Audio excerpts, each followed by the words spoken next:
Pakistan versus England day one stumps उठा ली गई हैं, डे एंड हो चुका है।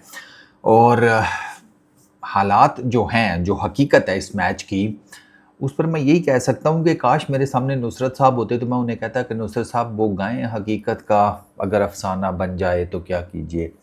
ये जो मेरे सामने हकीकत खुली हुई है ये अफसाना बन के गायब हो जाए। पाकिस्तान ने पहले बैटिंग की, 171 किए, इंग्लैंड ने टॉस जीता एंड एज़ यूजुअल उन्होंने पहले बॉलिंग की। अच्छा, पिच में चेंजेस हुई। पहली चीज़ ये वो मतलब जो पिच आपने 2-3 दिन पहले जिसकी फुटेज देखी थी, ये पिच वो नहीं थी। इस पिच के ऊपर ठीक ठाक हैवी रूल फैला गया, दबा कर हैवी रूलर, दबा कर हैवी जो रोलर है ना वो मारा गया है, ठीक है ना, ताकि वो इसको ना थोड़ा फ्लैट करें। और वो जो ऊपर घास, मतलब वो जो ग्रीनरी थी नज़र आ रही, मतलब वो जो 2-3 दिन पहले की पिच थी उसकी जो फुटेजेस सामने आई थी उसको देखकर तो मैं था कि ग्राउंड की फुटेजेस क्यों है भाई, पिच किधर है। फिर मुझे पता चला पिच भी है, तो आई वाज लाइक कि पिच है तो ग्राउंड किधर है। It was that much similar. लेकिन फिर वो घास काटी गई, हैवी रोलर फेरा गया, तो ये विकेट जो है ना ये उतनी जिसे कहते हैं वो डेडली नहीं है फॉर बैटिंग जितनी प्रिसीव की जा रही थी। आपने इंग्लैंड की बैटिंग देख लिया, 4.5 के रन रेट से वो जा रही है सर, 4.5 के। पाकिस्तान ने पहले बैटिंग करते हुए 171 रन किए, ठीक है, और जो रूट ने टॉस जीता उसने कहा जी हम पहले बॉलिंग करेंगे, अंडरस्टैंडेबल है। अजान, golden duck, platinum duck, test match की पहली गेंद के ऊपर ही आउट। रॉबिन्सन, ये जो ऑले रॉबिन्सन है ना ये बहुत डेवस्टेटिंग बॉलर है। इसने न्यूजीलैंड की मत मार दी थी, एक इनिंग में 7 विकेटें ली थी इसने और एक कवर में 3 विकेटें ले गया था। ये मीडियम पेसर है, लेकिन ये गेंद को इतना स्विंग और सीम करता है ना। अब ये जो अजान को गेंद पड़ी है वो इमामुल हक की मंजी ठोकी जा रही है काफ़ी ज़्यादा कि भाई तू पुराना पापी है, पहले इंग्लैंड में खेल चुका है, तू स्ट्राइक ले, तूने बच्चे को स्ट्राइक दे दी है। मैं आपको एक बात बताऊं, वो अगर आप गेंद देखें ना और उसका टेक्निकल एनालिसिस करें, वो इमाम क्या, मैं आपको बताऊं कोई भी लेफ्ट हैंडेड बैटर होता ना वो उसके लिए वो नरक ही थी गेंद भाई। एक तो वो हवा में पड़ के अंदर आई है, ऊपर से फिर वो पिच में पड़ के बिल्कुल, मतलब उसने पिच में ना पड़ के वो 45 डिग्री का एंगल पकड़ा है, इतनी अंदर आई है, विशियसली अंदर आई है। अजान के पास टाइम ही नहीं बचा, उसको पोजीशन ही नहीं बन सकी। उसकी जो पोजीशन बनी उसमें विकेटों के आगे उसके पैड थे, बैट नहीं था, पैड साइडवेज था। उसने अपने हिसाब से स्विंग को कवर किया, बट फिर वो बात वही है कि इंग्लैंड है भाई, यहाँ तो पढ़ के गेंद बहुत हिलता है, वो पढ़ के जो गेंद हिला वो मूवमेंट वो नहीं कवर कर सका, वो उससे कैलकुलेट नहीं हो सकी। पैड पे लगी प्लैटिनम डक पहली गेंद के ऊपर। तो इमाम का कसूर नहीं है यार, इमाम का जहाँ पे कसूर होता है वो मैं आपको बता देता हूँ। टू बी वेरी ऑनेस्ट, यहाँ पर इमाम को ना आई फील कि उसको थोड़ा ज़रा ज़्यादा रगड़ा जा रहा है। ज़रूरत नहीं है इमाम को रगड़ने की। वो उस कोई भी होता ना, कोई भी, मैं आपको बता रहा हूँ, लेफ्ट हैंडेड बैटर, वो सर या वो दी एंड था उसका इस बॉल के ऊपर। अच्छा, ये जल्दी आउट हो गया जनाब अजान। फिर उसके बाद ना 90 फिर आया, बल्कि शान मसूद भाई आए, शान भाई को भी रॉबिन्सन ले गया। अच्छा, शान भाई को क्या, शान भाई को इन स्विंगर पड़ा है, ठीक है, इन स्विंगर पड़ा है और शान भाई ओपन स्टांस के साथ खेलने गए हैं। बैक लेग जो है उनकी वो फ्रंट ऑफ द स्टंप्स थी उसी पर लगा है। He was plum LBW। उनसे वो जो इन स्विंग उसने मारा है ना, सीम नहीं हुआ क्योंकि गेंद आगे थोड़ा पड़ा था, तो ये सिर्फ उसने स्विंग की काट लगाई है रॉबिन्सन ने। और शानी भाई, आई थॉट कि शायद स्विंग कवर कर लेंगे, काफ़ी खेले हुए इंग्लैंड में, शानी भाई से नहीं स्विंग कवर हुई। इवेंचुअली क्या, LBW। आते साथ ही पाकिस्तान के 2 आउट। फिर बारिश शुरू हो गई, ठीक है, आज बारिश भी हुई है। फिर बारिश शुरू हो गई, बारिश ने कुछ टाइम जो है वो प्ले ज़रा जिसे कहते हैं हॉल्ट रखा, लंच भी इन द मीन टाइम हो गया। उसके बाद फिर दोबारा बारी शुरू हुई पाकिस्तान की। फिर आई 90+ रन्स की partnership between Imam-ul Haq and Abdullah Shafique and 91 runs की ये पार्टनरशिप थी 140 बॉल्स के ऊपर। पहले इमाम की बात कर लेते हैं। इमाम ने 42 किए, 74 बॉल्स के ऊपर 6 चौके लगाए। इमाम प्लेड वेल, इमाम ठीक खेला है, बट ये है कि टंग की गेंद के ऊपर इमाम स्लिप्स में आउट हुआ है। एंड थोड़ा मेरे लिए हैरानगी की बात ये है कि जोफ्रा आर्चर की सेम गेंद को इतना खूबसूरत कवर्स में से निकाला था, हालांकि जोफ्रा की पेस ज़्यादा है, घुटना रख के कवर्स में से निकाला था और सेम वही शॉट टंग के अगेंस्ट एग्जीक्यूट करते हुए इमाम का एज लग गया। He was batting really well. I felt कि यार मेरा ख्याल है कि थोड़ा मज़ीद कॉशियसली खेलना चाहिए था इमाम को और अब्दुल्ला को, क्योंकि ऑलरेडी 2 विकेटें गिर गई थी, हमें एक लंबी पार्टनरशिप की ज़रूरत थी, क्योंकि हमारी बैटिंग का कोलैप्स तो किसी भी टाइम आ सकता है, आज भी आया है। आपकी आखिरी 5 विकेटें 21 रन के ऊपर गिरी हैं, इससे ज़्यादा और अब to be very honest batting collapse क्या हो सकता है कि आपकी आखिरी 5 विकेटें 21 रन के ऊपर गिरी हैं।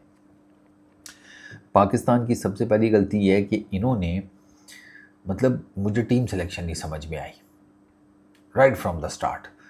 हम सिर्फ 4 बॉलर्स के साथ उतरे मैदान में, अली, अब्बास भाई, खुर्रम शहजाद, अली उस्मान। हम 4 बॉलर्स के साथ गए हैं। हमने बैटिंग लंबी करने के चक्कर में हमने 7 बैटर्स डाले हुए हैं। अब 7 बैटर्स के डालते हुए भी आपका 21 रन के ऊपर 5 विकेटें गिरी, आपका कोलैप्स फिर भी आया है। तो इससे बेहतर था यार आप ये बीच में से एक बैटर निकाल कर यहाँ पर आमिर जमाल को फिट कर लेते।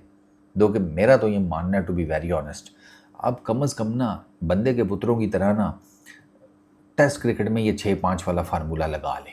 सीरियसली स्पीकिंग, 6 आपके बैटर, 5 आपके बॉलर, ये फार्मूला लगा लें भाई। अब आप छोड़ दें आप किस किस्म की कंडीशंस में हैं, ये वो जो भी कंडीशंस हैं, जैसी भी पिचेस हैं, जहाँ भी आप टेस्ट क्रिकेट खेल रहे हैं, 6-5 वाला फार्मूला करें।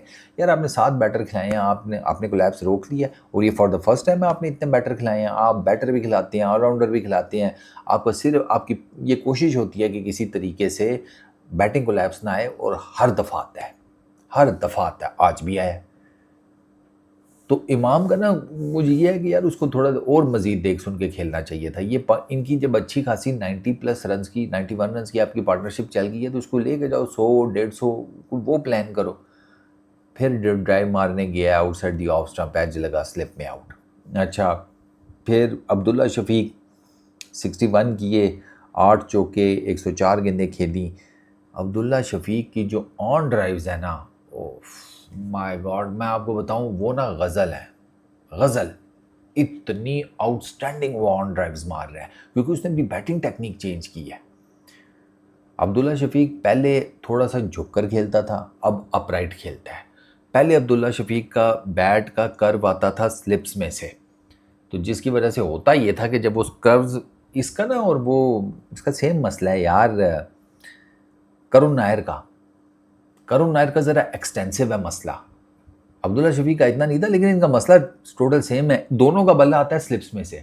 अब यहाँ से जब बल्ला आकर सीधा होगा ना, तो there is always always always bat और बैट के बीच में गैप होगा, ऑलवेज। तो इसका मतलब यह है कि आपको अंदर आता हुआ जो गेंद है ना, आपकी छुट्टी करा देगा। अब्दुल्ला शफीक का ये मसला आपको पता है, मैं कई दफ़ा बता चुका हूँ पहले कि अब्दुल्ला का ये मसला था कि भाई वो अंदर आती हुई गेंद के ऊपर बैट और पैड के बीच में गैप, आउट, क्योंकि बैट कर्व करके आता था। अब अब्दुल्ला शफीक का बल्ला अब अब्दुल्ला ने जो चेंजेस किए हैं वो क्या है, अब थोड़ा टॉल खड़ा होता है, अपराइट खड़ा होता है, झुक के नहीं खड़ा होता। वो जो झुककर जब खड़ा होता था ना, उसमें भी as per Nasser Hussain and DK एक पोजीशन आती थी अब्दुल्ला शफीक की जो आइडियल है फॉर अ टेस्ट बैट्समैन कि वो गेंद खेलने से पहले उस पोजीशन में आ जाए। वहाँ तक अब्दुल्ला शफीक आ जाता था, लेकिन उसके बाद फिर प्रॉब्लम आ जाती थी ना, बैट स्लिप में से आता था, ठीक है, तो वो फीट मूवमेंट जो है वो प्रॉपर हो नहीं पाती थी, बैट और पैड के बीच में गैप आ जाता था, आउट हो जाता था। अब अब्दुल्ला शफीक एक तो मतलब अपराइट खड़ा होता है, थोड़ा जैसे कहते हैं ना लंबा करके खड़ा करता है, और अब उसके हैंड्स जो है वो more close to the body है, और उसका जो बैट है ना, अब वो पीछे की तरफ बिल्कुल स्ट्रेट होता है, बिल्कुल स्ट्रेट। अब अब्दुल्ला शफीक ने अपना जो जिसे कहते हैं अपर हैंड है ना, उसके ऊपर काम करना शुरू किया है, क्योंकि जब आप बॉटम हैंड के साथ आपका डोमिनेट हैंड जो बॉटम हैंड है ना, और आप थोड़ा ज़रा सख्त पकड़ के आ रही हैं, फिर आपका बल्ला यहीं से आएगा स्लिप में से, लेकिन फिर आप उसको काउंटर नहीं कर पाएंगे। आपको वर्टिकल बल्ला लाने के लिए आपका जो ऊपर वाला हाथ होता है ना, इसको डोमिनेट करना पड़ता है, क्योंकि इससे फिर आपका आप बिल्कुल वर्टिकल बल्ला लेकर आते हैं, और वो सीधा स्मूथली आपका बल्ला आता है बॉटम हैंड के साथ, जिसे कहते हैं ना सिंक करके। तो अब्दुल्ला ने ये काम किया अपनी बैटिंग पे। It is pretty much evident कि अब्दुल्ला ने अपनी बैटिंग के ऊपर ठीक ठाक काम किया। अब आप देख लें अब्दुल्ला की पीछे ही हैज़ मतलब स्कोर्ड ब्रिलियंटली। उसकी वो टेस्ट क्रिकेट में 2025 से ऑनवर्ड्स आउट ही नहीं हुआ, आज आउट हुआ है। वो पीछे नॉट आउट रहा है ना, आपके सामने ही है अभी, वो पीछे नॉट आउट गया है, नॉट आउट रहा है, बल्कि वो इसी चक्कर में है, वो आउट ही नहीं होता था पीछे, पर एक साल उसको गायब भी इन्होंने रखा है। बट खैर, तो अब्दुल्ला प्लेड ब्रिलियंटली, लेकिन अब्दुल्ला को सेटअप बड़ा प्यारा किया रॉबिन्सन ने। ये अब्दुल्ला को बाहर करता रहा ऑफ स्टंप के बाहर ना। अच्छा, ऑफ स्टंप के बाहर से ही अंदर ला रहा था, ऑफ स्टंप के बाहर से बाहर निकाल रहा था। ठीक है, स्मिथ कीपर उसने खड़ा किया हुआ था विकेट के बिल्कुल पास। ये जब कीपर विकेट के पास खड़ा होता है ना, बैटर प्रेशर में आ जाता है, और हमारे तो पक्के प्रेशर में आते हैं। तो क्या हमारी बारी भी आगे ही खड़ा था, रिजवान, अब्बास की बारी, अली की बारी, वो प्रेशर इंग्लैंड के ऊपर नहीं आ सका, हमारे वालों पर आ जाता है। फिर इसने क्या किया कि फिर इसने ना वही ऑफ स्टंप से बाहर अंदर बाहर करता रहा, और फिर वहाँ से थोड़ा सा गेंद अंदर ला के बिल्कुल अंदर ले गया। अब वो जो उसने मूवमेंट जनरेट किया ना, वो इतनी एक्स्ट्रॉर्डिनरी थी कि मिडल और लेग स्टंप के टॉप पे जाके लगा गेंद रॉबिन्सन का। इट वाज, मैं आपको बताऊं, इस पहले दिन की सबसे बेस्ट डिलीवरी ये थी जो रॉबिन्सन ने अब्दुल्ला शफीक को मारी है। वरना अब्दुल्ला शफीक ऑन ड्राइव्स, मैं आपको बताऊं, आप अब्दुल्ला शफीक की जाके ऑन ड्राइव्स देखें, आउटस्टैंडिंग जो उसने मिड ऑन पर मारी हैं या लॉन्ग ऑन की तरफ खेली हैं, जो मिड विकेट में से निकाली हैं उसने बॉल, कमाल, बहुत खूबसूरत, बहुत डेलिकेट, तबीयत खुश वाला सीन। लेकिन फिर वो ज़्यादा बात वही है ना कि उसने तकरीबन मेरा ख्याल 32-33% उसके रन इस रीजन में है, मिड ऑन मिड विकेट के बीच में। और कहते हैं कि एक बैट्समैन कितना तगड़ा खेल रहा है उसका पता यहीं से चलता है कि वो इस रीजन में कितने रन निकाल रहा है down the ground. Abdullah Shafique ने निकाले, अनफॉर्चुनेट है, 50 कर सका, सेंचुरी की तरफ नहीं जा सका, इसे बहुत अच्छा बॉल पड़ा। सऊद शकील साहब की तरफ आ जाएं। सऊद शकील साहब रॉबिन्सन की गेंद के ऊपर LBW हैं, बड़ी बॉल पड़ के अंदर आया, सऊद शकील के पैड पे लगा, बड़ी ह्यूज अपील हुई, अंपायर ने अच्छा खासा टाइम लेके उंगली खड़ी कर दी। अब सऊद शकील गया अब्दुल्ला शफीक के पास, दोनों रिव्यू डिस्कस कर रहे हैं और करते ही रह गए। By the time Saud Shakeel साहब को याद आया कि अंपायर को कहना है कि भाई मैं रिव्यू लेने लगा हूँ, वो क्रिस गैफिनी, उसने कहा सर वो रहा पेविलियन का रास्ता, जाएं अब आप। यार आप अंदाज़ा करें, मैं हैरान परेशान था कि ये क्या डिस्कस कर रहे हैं भाई।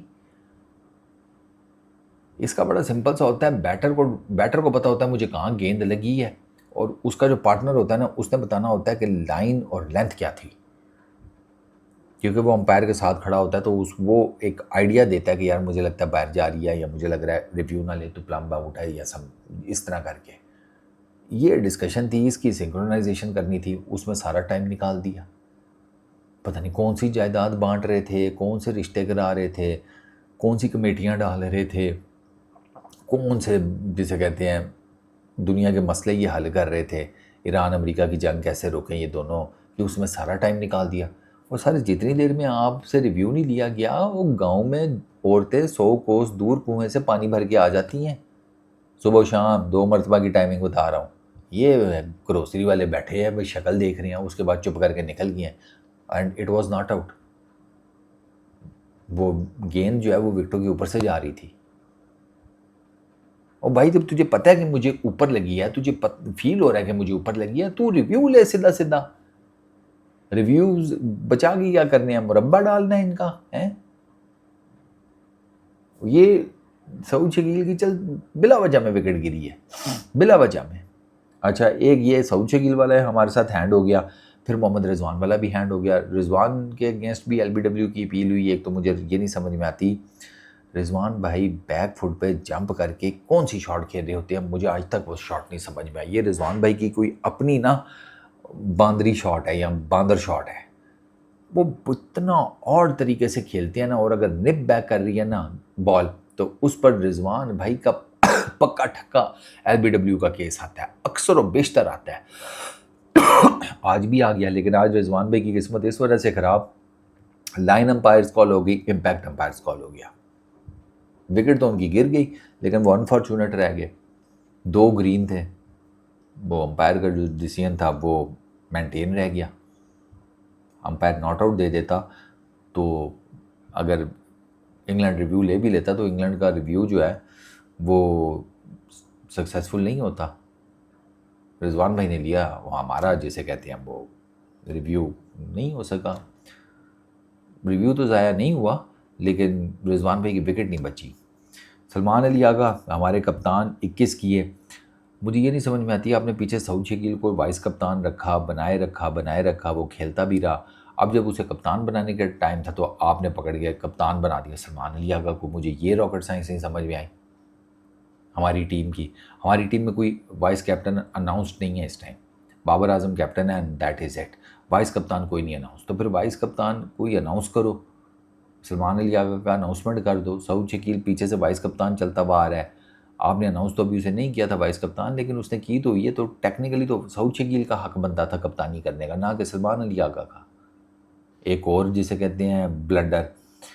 फिर उसके बाद यार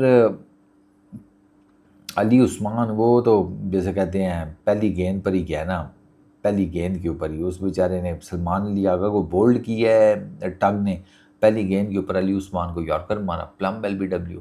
टंग हैट्रिक के ऊपर था, खुरम शहजाद आया, खुरम शहजाद ने आकर उसे चौका मार दिया कवर्स में से। मैं कहा वाह ब्यूटीफुल, क्या टेस्ट क्रिकेट चल रही है। एक बैट्समैन आउट हुआ, एक बॉलर आउट हुआ, हैट्रिक पे था, बॉलर आकर चौका मार गया। तो खुरम शहजाद ने चौका एक मार दिया। खैर खुरम शहजाद ने 3 चौके मारे, वो फिर उसके बाद लपेटने की उसमें चले गए। खुरम शहजाद उनको रॉबिन्सन ने आउट किया। एटकिंसन ने कैच पकड़ा, अब्बास को यॉर्कर पड़ा टंग का, वो बोल्ड हो गए। 171 के ऊपर 48.1 ओवर्स में पाकिस्तान की कहानी तमाम। And the best part is 5 विकेटें ली टंग ने, 5 विकेटें ली रॉबिन्सन ने। रॉबिन्सन 18 ओवर 3 मेडन 51, 5 विकेटों के नुकसान पर, मतलब 5 for 51। अच्छा, जॉश टंग 9.1 ओवर्स 46 रन 5 विकेट्स। हालांकि टंग को थोड़े से चौके शौके लगे हैं, उसकी इकॉनमी जो है वो 5 की है, 5.01 की, उसको चौके शौके लगे हैं, लेकिन 5 विकेटें वो ले गया। ये 20 साल बाद हुआ है इंग्लैंड की क्रिकेट में कि 2 बॉलर्स ने 10 विकेट्स को आपस में डिवाइड किया हो, 5-5 विकेटें ली हो, बाकी किसी बॉलर ने कोई विकेट ना ली हो। इससे पहले ये हुआ था बैक इन 2006, और तब टीम पता कौन सी थी? पाकिस्तान। तब स्टीव हॉर्मिसन और मॉन्टी पनेसर, उन्होंने 5-5 विकेटें ली थी पाकिस्तान के अगेंस्ट एक इनिंग में। इन दोनों ने बहुत आउटस्टैंडिंग बॉलिंग की है। खैर जोफ्रा आर्चर ने भी अच्छी बॉलिंग की है, एटकिंसन ने भी अच्छी बॉलिंग की है, बॉलिंग उन्होंने भी बुरी नहीं की। विकेटें 5-5 इनके हिस्से में आई हैं। अब आ जाएं इंग्लैंड की बैटिंग के ऊपर। इंग्लैंड की बैटिंग में जनाब बेन डकेट आते साथ ही बड़ी उसके अगेंस्ट क्लोज अपील हुई थी, वो इम्पैक्ट अंपायर्स कॉल हो गया। पाकिस्तान ने रिव्यू लिया था, अंपायर ने नॉट आउट दिया था, वो जो इम्पैक्ट है वो अंपायर्स कॉल हो गया। आई वॉज लाइक दो रुपये टेमो, हमारी बारी, अब ये आउट दे देता तो क्या जाता, आउट दे देता तो बेन डकेट आउट था ना, तीसरा गेंद था मेरा ख्याल है इनिंग का, तो वो एक इशू हो गया। लेकिन इवेंचुअली फिर अब्बास भाई ने LBW कर दिया बेन डकेट को। ऑलमोस्ट उसी टाइप का बॉल था जिस टाइप का उन्होंने पहले मारा था, इस दफ़ा थोड़ा नीचे रहा है। तो 15 रन बेन डकेट ने किए हैं। फिर इमिलियो गे 33 रन किए, बड़ा अच्छा जा रहा था। इसने जिस ओवर में ये आउट हुआ है उस ओवर में इसने मोहम्मद अली को 3 चौके मारे, पहले 4 गेंदों के ऊपर 3 चौके मारे। 5वीं इसकी डॉट बॉल गई अली की, 6ठी पे इसका एज निकाल दिया अली ने, ये स्लिप में आउट हुआ। अब अली का खैर अली का आगे चलकर बताता हूँ। करंटली जॉर्डन कॉक्स 23 के ऊपर खेल रहा है, जो रूट 37 के ऊपर खेल रहा है। They are playing really good cricket. और जो रूट का आपको पता है वो तो विकेट के चारों साइडों पर खेल लेता है, टॉप नॉच बैटर है, टेस्ट क्रिकेट में नंबर 2 है in terms of highest runs getter. तो he has been doing everything brilliantly. Pakistan की बॉलिंग में देवर वेवर्ड, तभी तो 4.5 के इकॉनमी रेट से इनको मार पड़ रही है। ये जो इन्होंने क्या नाम है स्कोर किया है 112 फॉर 225 ओवर्स में किया है, तो 4.5 की तकरीबन पाकिस्तान को इकॉनमी से मार पड़ रही है। पाकिस्तान की बॉलिंग में जनाब 7 ओवर किया, मोहम्मद अली ने 38 रन दिया, 1 विकेट लिया, 5.42 की इकॉनमी। खुर्रम शहजाद 7 ओवरों में 28 run, Mohammad Abbas 10 over 2 maiden 34 run 1 wicket, 10 over एक साथ किए हैं अब्बास ने। अली का प्रॉब्लम यह है कि उसको आई फील के स्टैंड का मसला बन रहा है, एंड का, जो जिस एंड से अब्बास भी बॉलिंग कर रहे थे ना, फुटबॉल स्टेडियम एंड, कल अली को वहाँ से ज़रा बॉलिंग स्टार्ट करनी चाहिए। हो सकता है उसको वो वाला जो एंड है वो सूट कर जाए, जैसे उसको इधर अफ़गानिस्तान में कर गया था, सॉरी वेस्ट इंडीज़ में कर गया था। पहले टेस्ट मैच में याद करें ज़रा कि पहले टेस्ट मैच में अली से कोई ख़ास बॉलिंग नहीं हो रही थी, लेकिन जब उसने नेक्स्ट मॉर्निंग सेकंड डे के थर्ड डे जो भी था उसमें जब अपना एंड चेंज किया, दूसरे एंड से गया, ये बोल्ड एब्सोल्युटली ब्रिलियंटली। अभी मार पड़ रही है। अली उस्मान गुल ने 1 ओवर किया, उसे भी मार पड़ गई है, उसे 8 रन पड़े हैं। तो अब इस टेस्ट मैच का जो मुझे फ्यूचर नज़र आ रहा है वो ये है कि 112 कर ली हैं इंग्लैंड ने, 59 रन वो पीछे हैं, ये लीड उतारेंगे, फिर पाकिस्तान के ऊपर लीड चढ़ाएंगे, फिर जब पाकिस्तान की बैटिंग आएगी वो रन्स के प्रेशर में होगी, लीड के प्रेशर में होगी, वो एक मरतबा फिर फंबल कर जाएगी और ये टेस्ट मैच पाकिस्तान के हाथ से निकल जाएगा। This is what I perceive. Peace out.